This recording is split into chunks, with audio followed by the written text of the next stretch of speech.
오늘 아침 일라디오.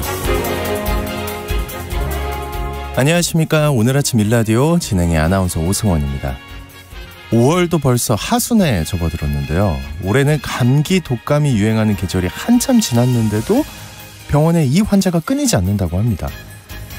질병관리청에 따르면 코로나19가 확산되던 기간을 제외하더라도 이달의 감기, 독감 환자 수가 최근 8년간의 통계를 비교할 때 가장 높은 수치라고 하는데요. 그 이유가 코로나 때 이런 바이러스를 경험하지 못한 아이들이 3년치를 한꺼번에 몰아서 감염됐다, 이렇게 생각하면 된다고 합니다. 아이들뿐 아니죠. 저도 최근에 감기를 알았지만요. 주변의 건장한 성인들도 한 번씩 감기에 걸릴 정도로 올해 대유행이긴 한데요. 그래도 감기, 독감은 약도 있고 또 날씨가 더워지면 유행이 꺾이니까 큰 걱정할 건 없지만요. 이 와중에 코로나19 동안 잠잠했던 또 다른 바이러스, 대표적으로 수족구병 같은 것도 유행하기 시작했다는데요. 건강관리 또 위생관리 정말 철저히 잘하면서 앞으로 찾아들 수 있는 여러 바이러스를 철저하게 예방해야겠습니다. 5월 22일 월요일 오늘 아침 일라디오 출발합니다.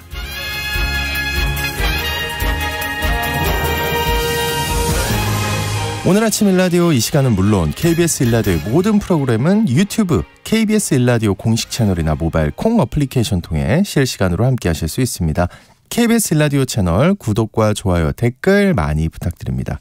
자, 매주 월요일 이번 주 농작업 정보 시간 준비되어 있고요. 또 하나의 세상 IT 시간에는 전 세계 어디서나 인터넷을 쓸 수 있는 위성통신 기술에 대해 살펴보고요. 또 건강의료 처방전 시간에는요, 바르고 붙이는 약에 대해 잘 몰랐던 궁금증 살펴보겠습니다. 자, 청취자 여러분 참여하실 수 있는 퀴즈 관련해서 드릴게요. 다음 주 후반에 이게 매우 강한 세력을 키우면서 북상할 전망인데요. 제2호인 이것의 이름이 마와르라고 합니다. 마와르. 말레이권 언어인 마이너로 그 뜻이 장미라고 하는데, 장미는 가시가 무섭죠. 네, 현재 경로가 유동적이어서 우리나라가 영향권에 들어갈지는 그 추이를 지켜봐야 한다는데요. 강한 폭풍으로 동반한 열대 저기압 기상현상인 이것은 무엇일까요? 추첨을 통해서 농촌진흥청에서 제공하는 웰빙 혼합 잡곡 세트를 한 분께, 향긋한 커피를 드실 수 있는 모바일 커피 쿠폰을 4분께 드리겠습니다. 방송에 참여하실 분들은 단문 50원, 장문 100원이 드는 유료 문자 샵 9730으로 보내주시기 바랍니다. 유익한 정보와 살아있는 이야기가 있습니다. KBS 오늘 아침 일라디오. 한 주간 농가에서 알아둬야 할 주요 농작업 정보를 전하는 시간입니다. 농촌진흥청 대변인실의 정병진 농촌지도관님 전화 연결돼 있습니다. 안녕하십니까? 네, 안녕하세요. 네, 우리 청취자들이 관심 가질 만한 새로운 농업기술 소식부터 알아보겠습니다. 요즘 날이 더워져서 각종 해충들의 활동이 늘어나고 있다는데, 블루베리나 감귤 등의 과수원에서 반길만한 소식이 있다고요? 네, 피해를 주는 해충인 알라카누스를 효과적으로 잡을 수 있는 포획장치를 개발했는데요. 네네. 근데 이 알라카늘소라는 이름 자체가 좀 생소한데 어떤 해충인가요? 네, 알라카누소는 나무에 구멍을 뚫는 천공성 해충으로 주로 감귤, 블루베리 등 과일나무에 돌출된 뿌리나 밑동의 나무 껍질 안쪽에 알을 낳은 뒤 터식하기 때문에 피해 발생 여부를 맨눈으로 확인하기 어려워 현장에서는 해충이라는 인식이 매우 부족한 상황입니다. 특히 유기합성융합을 사용할 수 없는 친환경 재배 과수원에서는 효과적인 방제법도 없어서 어려움이 있었는데요. 농촌진흥청에서는 알라카누스의 확산을 방지하기 위해서 대량으로 잡을 수 있는 포획장치를 개발하여 보급 중입니다. 어떻게 이걸 대량으로 잡을 수 있게 됐죠? 예, 새로 개발된 알라카누스 포획장치는 알라카누스가 좋아하는 식물에서 추출한 휘발성 물질과 페로몬을 달아서 알라카누스를 유인합니다. 그러면 유인제에 이끌려 포획장치에 모인 알라카누스는 45도로 기울어진 장치에 착지하는 과정에서 아래쪽 통에 잡히도록 만들었습니다. 얼음벌레가 해마다 발생하는 과수원에서는 5월 말에 장치를 설치하고 벌레가 알을 낳기 전에 바로 제거하는 것이 좋습니다. 농촌진흥청에서는 현장 교육과 시범 사업을 통해서 농가의 보급 확대되도록 노력하고 있습니다. 네, 이게 과수농가에 정말 도움이 됐으면 좋겠습니다. 날씨가 많이 더워졌는데 농촌 지역에서는 영농 작업으로 더 바쁠 것 같습니다. 이번 주 농업 기상 전망은 어떤가요? 네, 날이 많이 더워지긴 했는데요. 네. 하지만 아직까지는 기온의 변화가 좀 심한 느낌입니다. 건강관리에 주의하셔야겠습니다. 이번 주 날씨는 오늘은 전국이 대체로 흐리고 내일은 전국에 구름이 많겠으며 강원 내륙과 충북 북부, 경북 지역에 곳에 따라 소나기가 오겠습니다. 그리고 수요일과 목요일은 전국이 대체로 맑겠습니다. 기온은 아침이 11도에서 19도, 낮에는 22도에서 29도로 평년과 비슷하겠습니다. 하지만 주말 날씨는 우리나라 주변 기압계의 흐름에 따라 예보가 변경될 가능성이 높다고 합니다. 네. 앞으로 발표되는 최신 예보를 참고해 주시기 바랍니다. 네.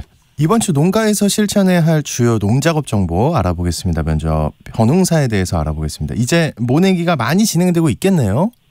네, 전국적으로 모내기 진행 상황이 작년과 비교하면 조금 느린 걸로 보이는데요. 4월 말에서 5월 초에 저온으로 인해서 육묘할 때 생육이 좀 지연되어 그런 것으로 예상이 됩니다. 5월 17일 기준으로 평균 16% 정도 진행되고 있는데요. 지역별로 약간 차이가 있지만 경기도와 강원 지역은 40 내지 60% 정도 진행되고 있습니다. 그렇군요. 이 시기에 벼농사는 어떤 작업에 주의를 해야 할까요? 네, 지역별 품종별로 모내기하는 적기가 정해져 있는데요. 적기 모내기의 중요성에 대해서 알려드리겠습니다. 지역별 모내기 적기는 밥맛 좋은 쌀을 생산하기 위해 이삭이 팬 후 40일간의 최적 등수 온도를 적용하여 산출하는데요. 너무 일찍 모내기를 하면 저온에 의해서 생육이 길어질 수 있기 때문에 양분 소모도 많아지고 잡초와 병해충 발생이 증가할 수 있습니다.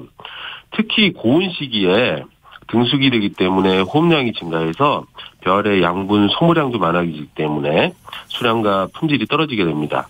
그리고 반대로 너무 늦어지게 되면 생육 기간이 짧아져서 수량도 적어지고 품질도 낮아지기 때문에 반드시 지역별 품종별로 이학금 적기를 지켜주셔야겠습니다. 네. 또 콩 재배 농가는 어떤 농작업 준비를 해야 할까요? 콩의 지대별 파종 시기는 콩만을 단작으로 하는 경우에는 중북부 지역이 5월 중순에서 하순이고요. 타작물과 콩을 이모작할 경우에는 중북부 지역이 6월 상순에서 중순, 남부 지역은 6월 중순에서 하순경입니다. 혹시라도 땅이 너무 비옥해서 무자람이 우려될 경우에는 파종 시기를 다소 늦추는 것도 고려해 보셔야 하겠습니다. 네. 논에서 콩을 재배할 경우에는 일양 또는 두둑 재배를 하시면 되는데요. 도랑 배수구와 앙거 배수 시설도 설치해야 스패를 받지 않으니 주의하셔야 합니다. 그리고 경운을 할 때 토양계량제를 동시에 살펴하면 좋고요. 파종 후 3일 이내에 적용 제초제를 처리하여 김매는 노력을 줄이도록 해야 한다는 것도 잊지 마시기 바랍니다. 네. 또 들깨 재배 농가는 어떤 걸 해야 할까요? 들깨는 노동력 절감을 위해서 직파 재배를 실시하고 있는데요. 파종 시기는 중북부 지역이 6월 상순이고 남부 지역이 6월 하순입니다. 심을 때는 제식거리를 인력 파종할 때는 일학 너비가 60cm에 주간거리 25cm로 하시면 되고요. 트랙터로 줄뿌림할 경우에는 일학 너비를 65cm로 파종하시면 되겠습니다. 그리고 봄밭 재배 시기를 조절하시거나 침수 등의 피해로 대파 작물로 재배할 경우에는 묘를 키워서 이식 재배를 해야 안정적으로 재배할 수 있습니다. 이 경우 파종 시기는 중북부 지역이 5월 중순이고 30 내지 40일 정도 육묘한 후에 본포에 6월 중순경에 정식하시면 되겠습니다. 네. 또 노지 고추 재배 시에 주의할 사항도 알려주신다고요? 네. 아주 심기가 끝난 노지고추는 가급적 빨리 지주제를 세우고 줄로 단단하게 고정해서 쓰러지지 않도록 해주셔야 합니다. 혹시라도 고추가 착과 초기에 우박 피해로 인하여 분지가 심하게 손상되었을 경우에는 측지를 유인해서 관리하는 것이 어린 묘나 노숙묘를 새로 심는 것보다 훨씬 유리합니다. 상황을 잘 판단하셔서 대처해 주시면 되겠습니다. 그리고 아주 심기 25 내지 30일 후에 고추 포기 사이에 구멍을 뚫어서 비료를 주고 흙으로 덮어주면 비료 이용 효과가 높아집니다. 지금 남부 지역에서 4월 중하순에 심은 고추는 1차 웃구름 주는 시기니까 잘 챙겨주시기 바랍니다. 네. 축산 농가들은 지금 구제역 때문에 비상이죠. 전국적으로 백신 접종이 실시되고 있는 걸로 아는데 농가 분위기나 새로운 소식 어떤 게 있을까요? 네, 4년 만에 구제역이 발생했는데요. 현재까지 충북 청주에서 9건, 증평에서 2건 등 총 11건이 발생 확인되었습니다. 네. 농식품부에서는 청주시 한우 농가에서 구제역이 추가 발생함에 따라 지역별 위험도를 고려해서 선제적으로 발생 인근 9개 시군의 위기 단계를 주에서 심각으로 상향 조정하였습니다. 네. 그리고 구제역 확산 방지를 위해 관계부처 및 해당 지자체와의 총력 대응 체계를 구축하고 농가별로 백신 접종과 축사 출입 통제를 강화하고 소독 등의 방역 수칙을 철저하게 지켜줄 것을 당부했습니다. 소돼지 염소 농가에서는 반드시 구제역 백신을 접종해서 농장 내 감염병 발생을 차단해 주셔야 하는데요. 네. 소와 염소는 2차례 일제 접종하시면 되고요. 돼지는 출생 2월령에 1차, 한 달 후에 2차 접종하고 6개월마다 추가 접종하시면 되겠습니다. 네. 네. 그 밖에 축산 농가에서 실천할 일도 알려주시죠. 네. 구제역 백신 접종 시에 구제역 백신은 반드시 냉장 보관해 주셔야 하고요. 접종 시에는 상온에서 2-3시간 놓아두었다가 접종하시면 되겠습니다.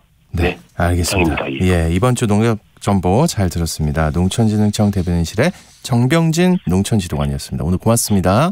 네, 감사합니다.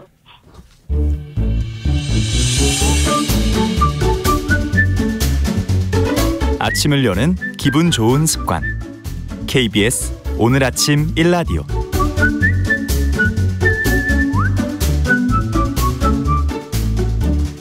의료 서비스와 질병에 대한 다양한 이슈와 정보 살펴보겠습니다. 약이 되는 건강의료 처방전.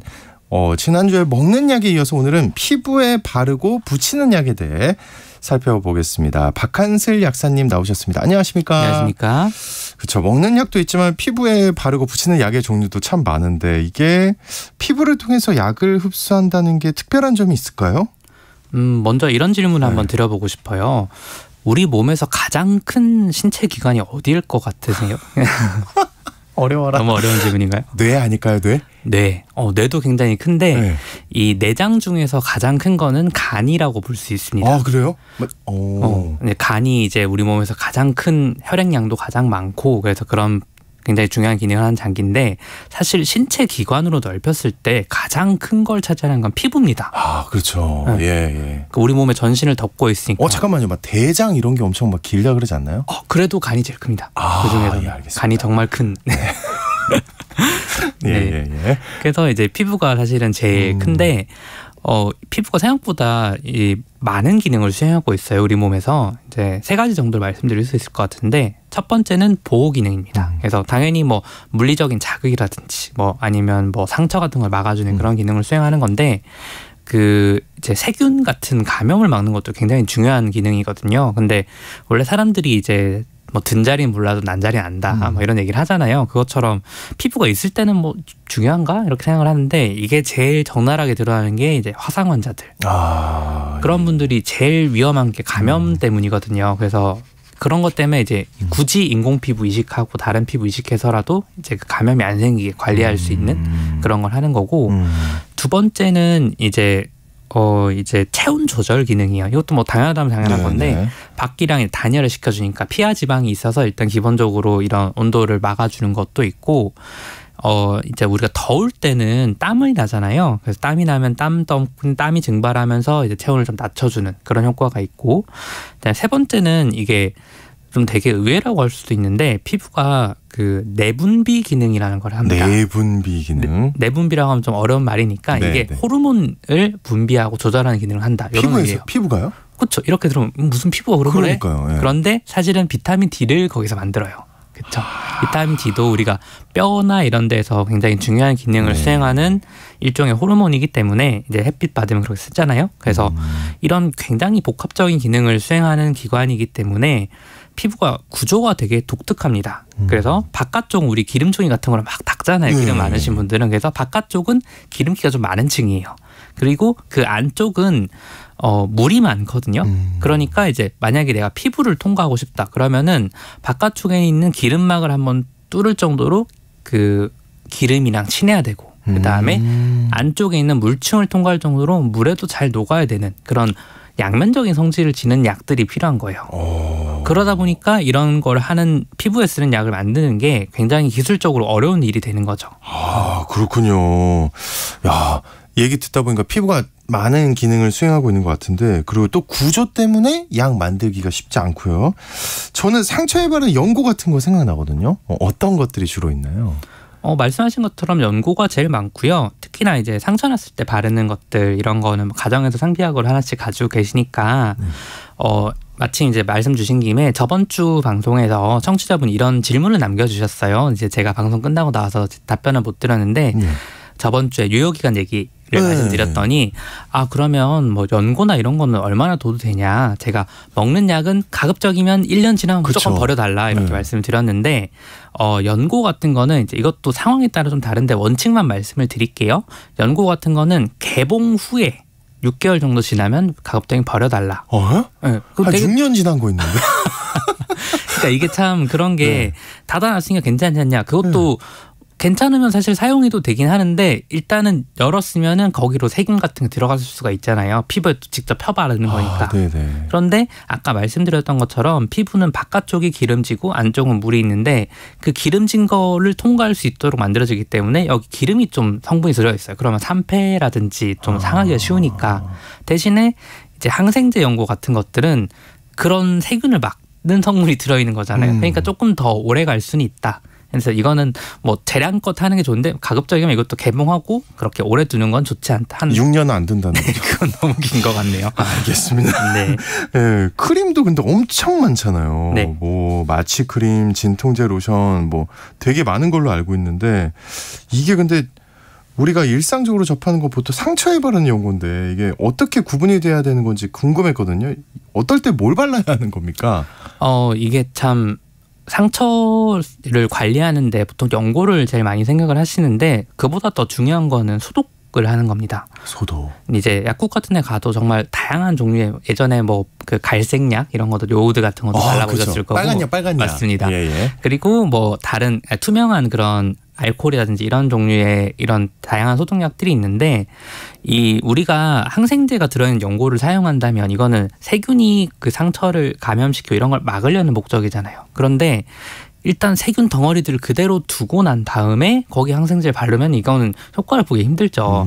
그러니까 상처 부위를 이제 소독해서 가장 깨끗하게 만들어주는 게 중요한 거고 그 다음에 이제 연고를 바르든지 뭐 밴드를 붙이든지 이런 식의 관리가 해야 되는 거거든요.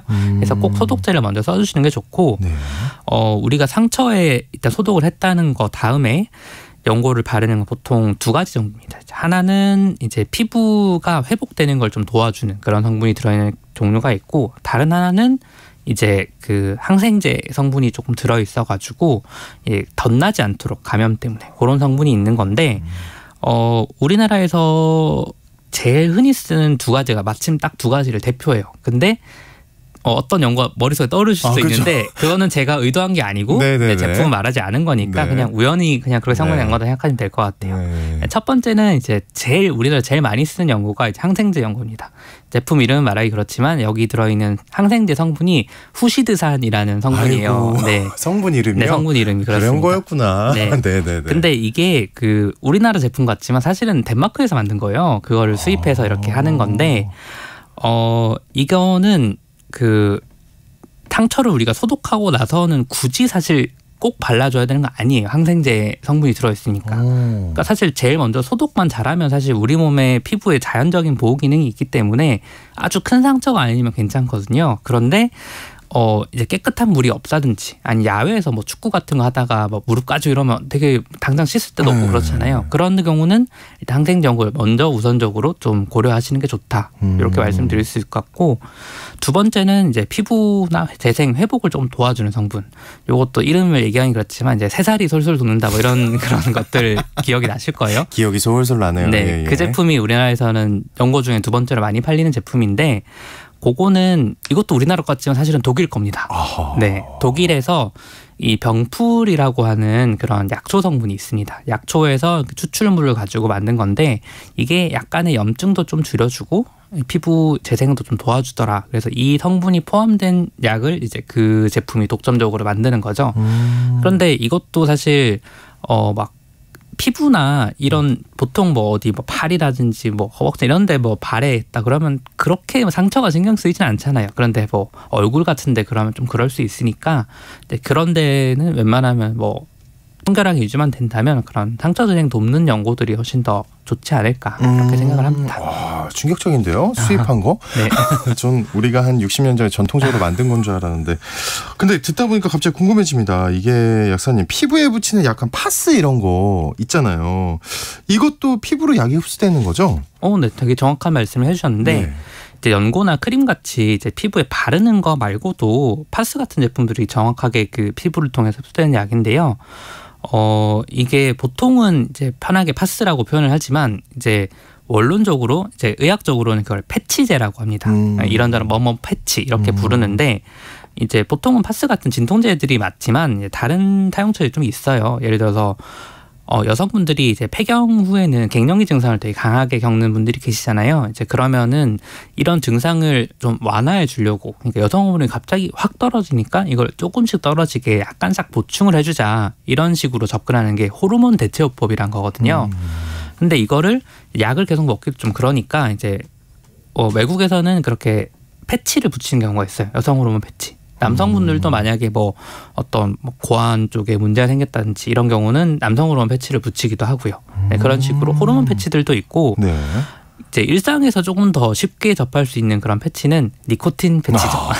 네, 금연 시도하시는 분들이 하는데 이것도 똑같아요. 그 우리가 담배를 특히나 많이 피시던 분들이 갑자기 딱 끊으면 평소에는 이 사람이 니코틴을 이만큼 섭취를 하다가 갑자기 그게 확 떨어지는 거잖아요. 그러면 금단 증상이 생기거든요. 뭐 손 떨리고 뭐 식은땀 나고 이런 분들 계시니까 그러면 이게 그 금단 증상을 없애려고 담배를 피다 보면 오오 하다 다시 또 핀단 말이에요.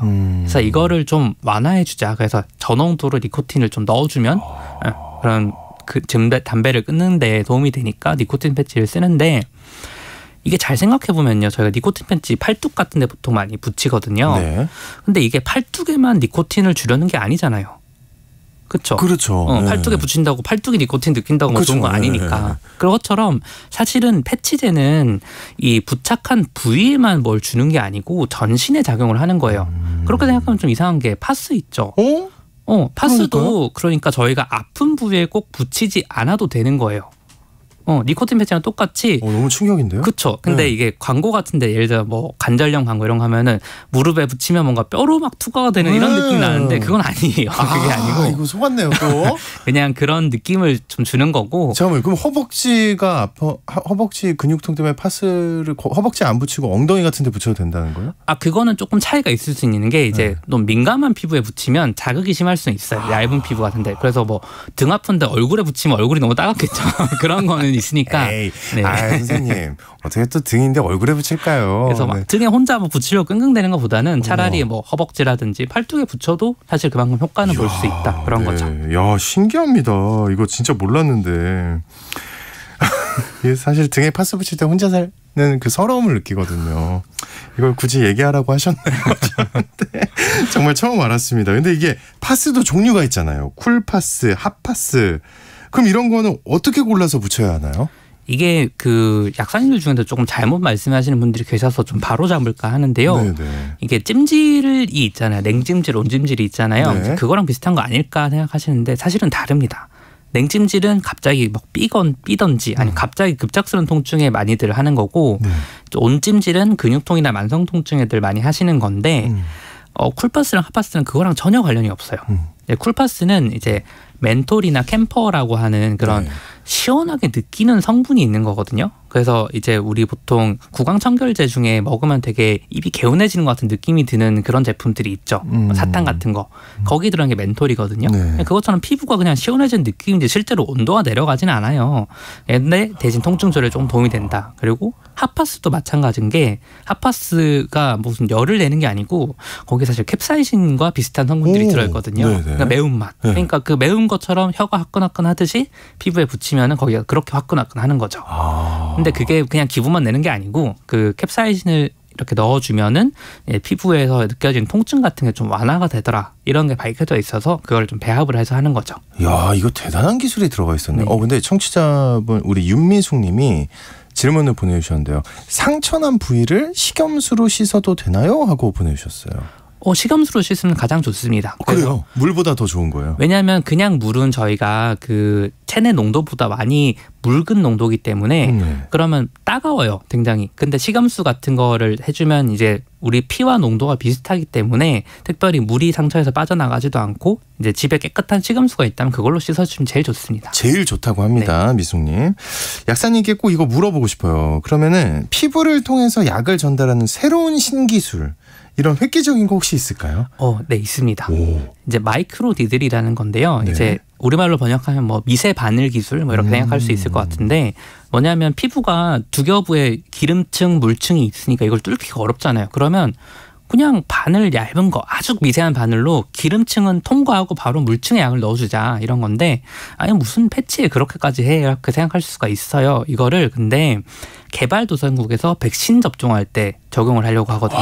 뉴스 본 것 같은데. 네. 그러니까 이게 개발도상국에는 의료인이 없잖아요. 그러니까 주사를 백신 맞출 사람이 없으니까 대신에 패치에 백신 넣어가지고 이렇게 딱 붙이면 얘가 바로 몸으로 흡수가 되면 그렇게라도 예방접종이 되지 않을까. 위험한 감염병을 막을 수 있지 않을까. 이런 거죠.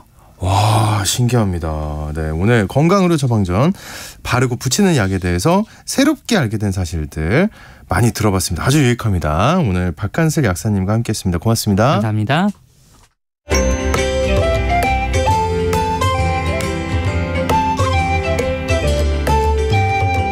상쾌한 하루의 시작. KBS 오늘 아침 1라디오.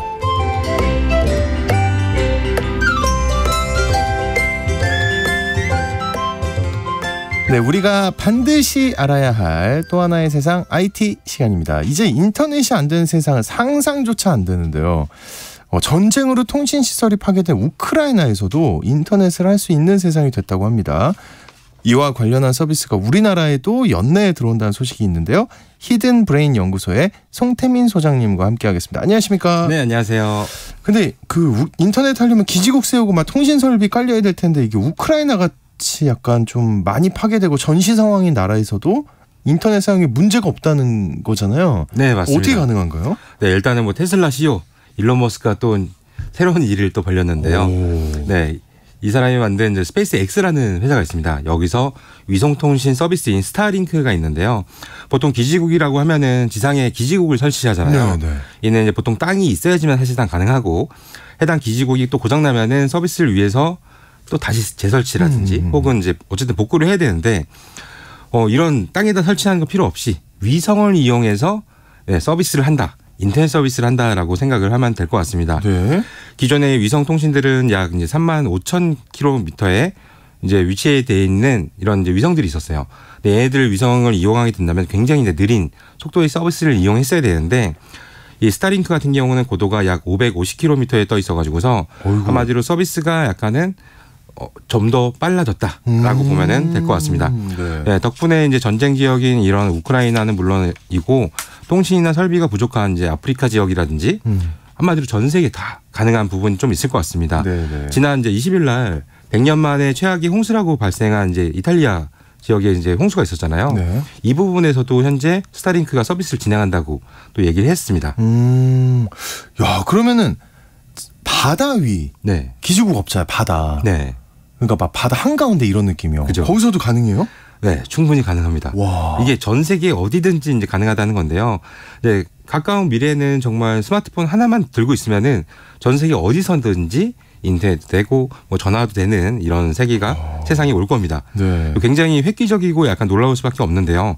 국가마다 있는 이런 통신사가 아닌 한 개의 회사가 전 세계를 다 먹었다. 그게 가능해요?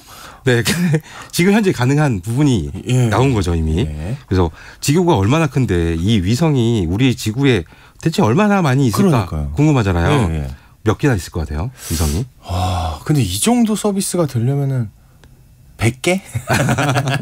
뭐 그 정도는 아니고요. 훨씬 더 많은 숫자가 필요한 예. 부분이 돼서 네. 현재 스타링크 같은 경우는 위성이 현재 3,000개 이상이 올라가 있습니다. 그래서 3,000개 이상이 지구 주변을 계속 돌고 있다라고 보시면 될 것 같고요. 지난달에 이제 스페이스 X의 스타쉽 로켓 잠깐 소식을 전했잖아요. 굉장히 큰 이제 로켓인데요. 거기다가 이제 위성을 태워서 올리는 거예요. 근데 현재까지는 이 스타링크를 위해서 위성을 한 번에 50개씩 몰아서 하늘에 쐈다, 우주에 쐈다라고 하면은 앞으로는 한 번에 400개씩 쏜다고 합니다. 네, 그렇게 해서 목표 자체가 2027년까지는 현재 3,000개인 위성이 42,000개까지 늘릴 예정이라고 합니다. 야, 이거 어마어마하게 개수가 늘어나는 건데 우리나라에도 이 서비스가 상륙을 한다고요? 네, 맞습니다.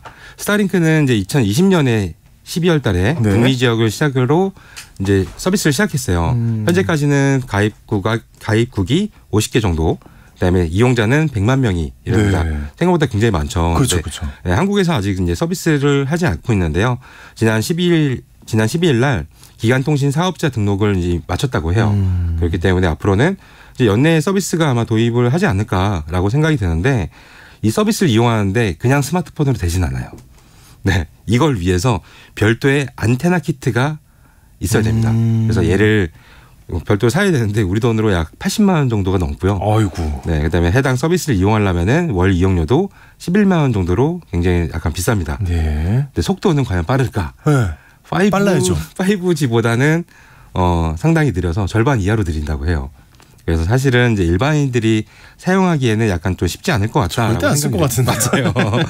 대신 이제 이걸 네. 어디에 쓰냐라고 하면은 뭐 항공기 우리가 비행기 타고 가면서 인터넷 하기는 힘들었잖아요. 혹은 굉장히 비싼 요금을 냈었는데 그렇죠. 그 요금보다 훨씬 더 저렴하게는 갈 수 있는 거고 아마 항공기 기내에서 와이파이라든지 혹은 뭐 선박 바다 위 한가운 데서 되니까 선박이라든지 혹은 이제 뭐 재난 대비 목적으로 해서 정보망에서도 활용할 수가 있고요. 그다음에 앞으로 위성수를 늘린다고 했으니까 그렇게 되면은 현재 단점인 이 속도도 분명히 보완이 가능할 거라고 봅니다. 만약에 속도가 보완되면 또 뭐가 가능하냐? 네.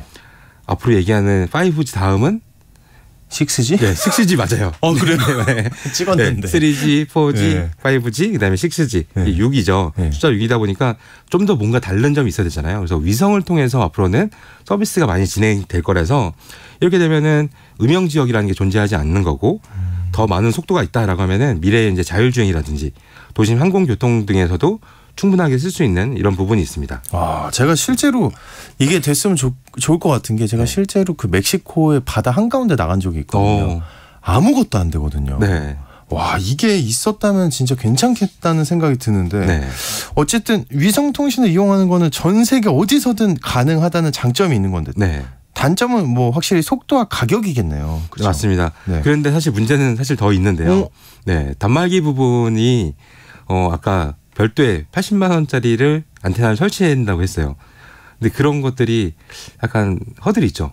왜냐면 자기 비싸잖아요. 주변에 네. 설치를 따로 해놔야 되는 거예요. 안테나를. 그럼 이게 뭐야? 핸드폰에서 해야 되는 거 아니야? 라고 생각하는데 아직까지는 스마트폰에서 다이렉트로 할 수 있는 거는 없고요. 테슬라에서는 모델 파이라는 스마트폰을 출시하면서 여기다가 최초의 스타링크 스마트폰이 될 거다라고 했지만은 출시하지 않았고 최근에 사실 얘기도 없어요. 그래서 갑자기 왜 조용하지라고 생각이 들었는데 알 것 같은데요. 네. 사실상 스마트폰은 이제 제조사 두 곳, 뭐 애플이나 삼성에서 이 스타링크 스마트폰을 내주지 않는다면은 조금 약간 불투명하지 않나라고 생각이 들고요. 네. 그다음에 두 번째로는 위성 같은 경우는 아무래도 날씨의 영향이 매우 커요.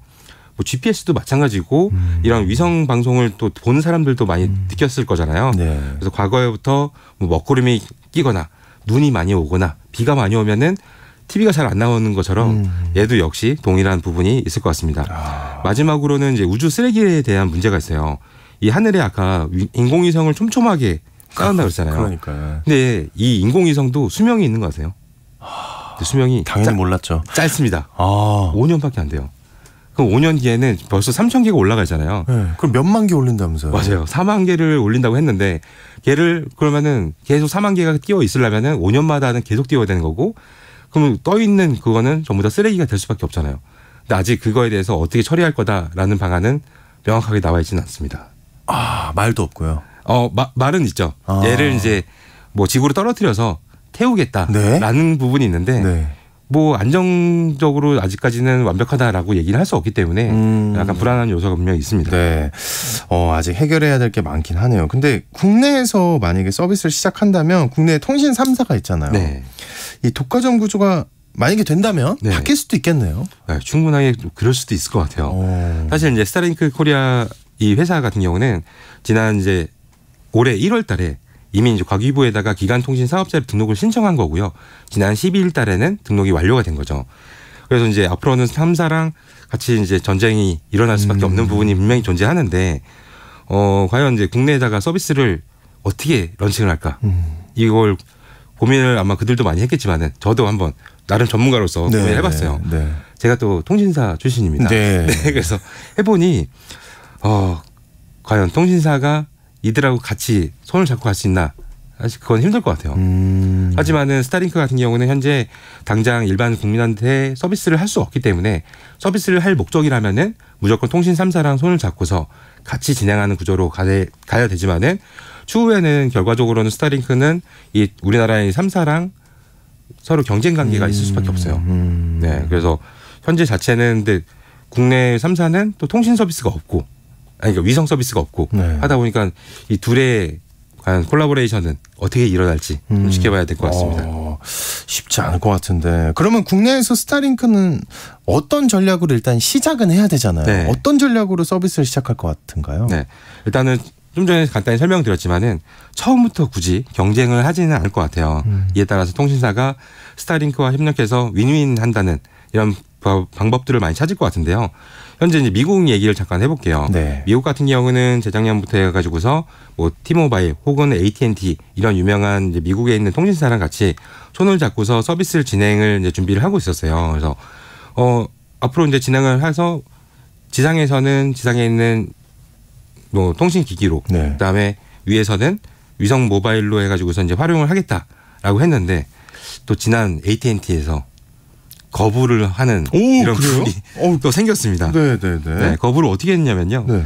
자기네들은 이제 위성 통상 서비스가 기존 지상하고 이루어지는 부분이다 보니까 아무래도 무선 통신 서비스에서 간섭이 일으킬 수 있다라면서 거부를 했는데 간섭 문제로. 네, 사실은 이 안정성은 아닌 것 같아요. 그래서 이런 안정성을 빌미로 딴지를 걸었지만은 속내는 뭐냐면은 AT&T 같은 경우는 자기네 협력사인 AST 스페이스 모바일이라는 회사가 있어요. 또 있어요. 네. 스페이스 모바일이. 네. 그렇다 보니까 비싼 서비스를 이미 준비를 하고 있다 보니까 자기네들한테 위협적인 거죠.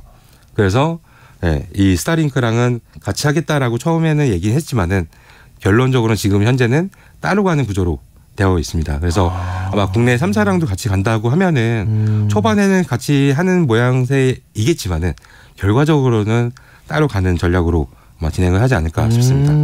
그렇군요. 제가 만약에 3사라면 안 할 것 같아요. 네네. 근데 이런 인공위성 프로젝트 아까 잠깐 얘기가 나왔지만 네네. 스타링크 말고도 또 있나요? 네, 맞습니다. 네. 우선은 이제 아마존이라는 회사 있죠. 네네. 아마존 회사에서도 인공위성 프로젝트를 진행하고 있고요. 프로젝트 이름은 카이퍼라고 하는데 목표는 여기는 3,000개의 위성을 이제 돌리는 거예요.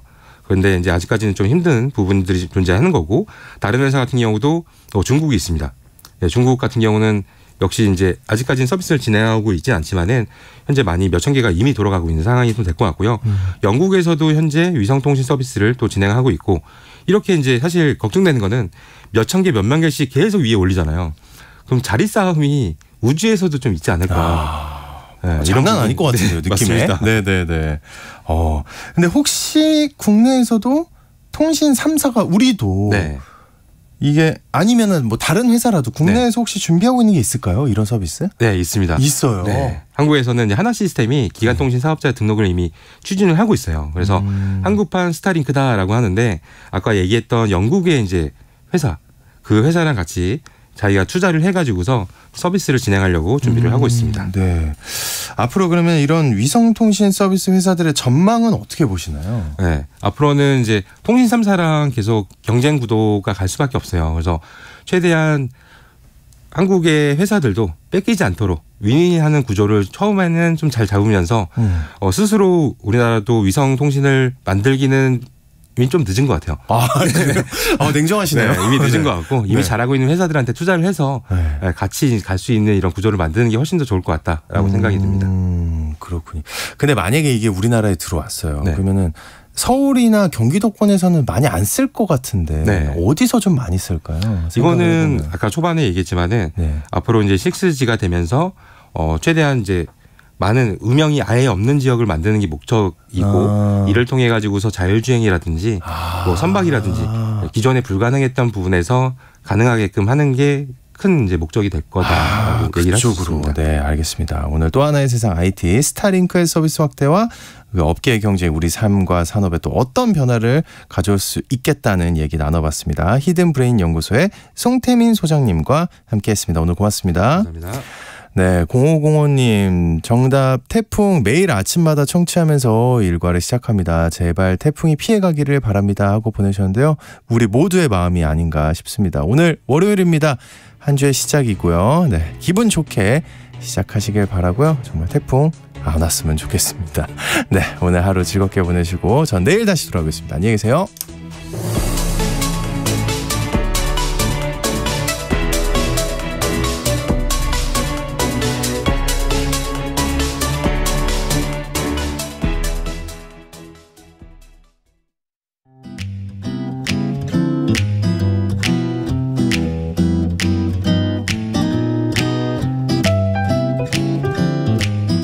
안녕하세요. 바른말 고운말입니다.